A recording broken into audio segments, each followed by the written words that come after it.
All right, everybody, welcome to Academy Unscripted. I am the Academy's web and social media manager, Mike Servedio, and I am with biogeochemist Marie Kurz. A lot of words in that title, Marie. Why don't you tell everybody a little bit about what being a biogeochemist is about? Sure, yeah. So chemist, I hope most of you familiar with that one. So chemistry, biogeo, that just says geo. I study chemistry of the earth. And then the bio means in particular focusing on interactions with biological processes. I want to talk a little bit about how we got here, or specifically how you got here. Did you set out to be a biogeochemist when you got into science? Not at all. So science, I think, was inevitable. My parents are both scientists themselves. So from an early age, that curiosity and trying to understand the world around me. Loved hiking, loved seeing why is that rock formation there? What's that thing? So got sucked really quickly into that and absolutely hated chemistry, and partly decided to be a geology major because it required less chemistry courses than a biology major. So somewhere along the way, obviously things changed. I guess the way chemistry is approached and geology was a lot more interesting to me, and somehow insidiously along the way, became a geochemist. One of the things that you just mentioned, one of the ways you got into geology is, noticing things while you're hiking. Obviously, I'm a big hiker. Have you done a hike that, has like a good geology bite to it? Oh, there's so many. Even for us locally, like the Wissahickon is fascinating. When you're walking, especially if you get out of the river bottom, the trails you pass, you're stepping all over Wissahickon schist, which is this really shiny, silvery rock that's got usually you can find some small red garnets in it. And that's actually one of my favorite types of rock. I think it's really cool. And so even just being able to hike and scope out the different. Yeah, and I don't think people realize that once you get a little bit away from the Creek Valley, like how big some of the boulders are in the Wissahickon and some of the rock formations that you can really find in there. Yeah, it's amazing. A feature like that sort of right in the middle of a city. I've never lived someplace like we could have that sort of resource. Yeah, there's been a bit of a moratorium on field work since the pandemic started. So what have you been working on over the last couple of months? Myself and my team, it's dealing with a lot of the data. So all our work revolves around water chemistry specifically. So that means we're out in the field, we're collecting water samples at sites. In the end, we collect those water samples and we bring them back to the lab. And then there's a whole host of things we can analyze them for. Everything from how many salts, sodium and chloride are in the water, to nutrients, whether it be from someone's lawns or wastewater treatment plants or agriculture.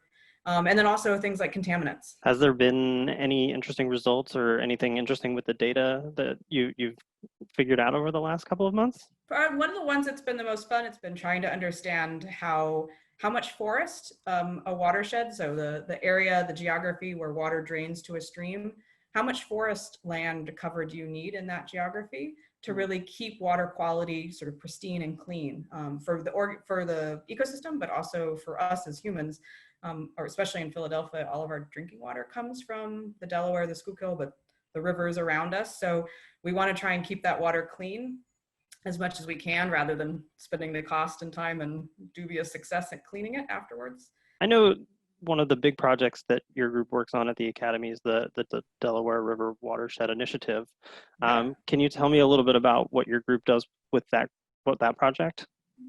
So yeah, this is our biggest conservation project. So we work with a group of over 50 nonprofits in the areas of watershed conservation. And we are essentially the scientific lead to this large initiative. We do a lot of data collection to try and understand what is controlling water quality, how does agricultural runoff, how does stormwater runoff, for example, impact water quality. And then conversely, try to take that data and help our conservation partners decide, well, where should they work? Where are the areas where their conservation dollars may have the greatest impact on water quality? But then also tracking specific types of projects. So if it's planting trees along the stream banks or working with farmers to try and keep their cows out of the streams, understanding which of those practices are most effective. One of the other projects, and you mentioned the word before, and it's one of the things that I find really interesting when we talk in the office is the PFAS stuff. So do you want to tell everyone at home a little bit about what PFAS is and why should we care about it? Absolutely. So PFAS, it's polyfluoroalkyl substances. It's a class of thousands of compounds, chemical compounds that are related to one another. They're used often in firefighting, so they're very resistant to heat. They've been used a lot around airports, military bases where they're doing munitions trainings and need to put out big fires. And unfortunately, they've sort of sunk into the ground and gotten into the groundwater, and from the groundwater, they're starting to seep back up into streams and rivers. And this has been happening for decades.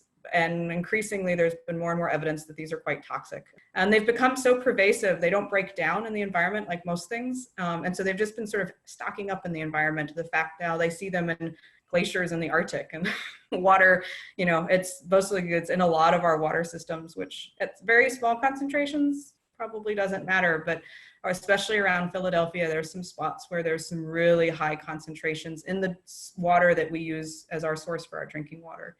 And that's prompted a lot of concern because of the health effects that these compounds can have. One of the things I really want to ask you about is one of the cooler things I think that your team has done. You dyed the Wissahickon green for about a day, just a section of it. But why did you do that, and what did you learn from it? Yeah, so part of my sort of research is looking at how hydrology, how the flow of water in a stream and also through the stream bed, how that interacts with the ecology of the stream.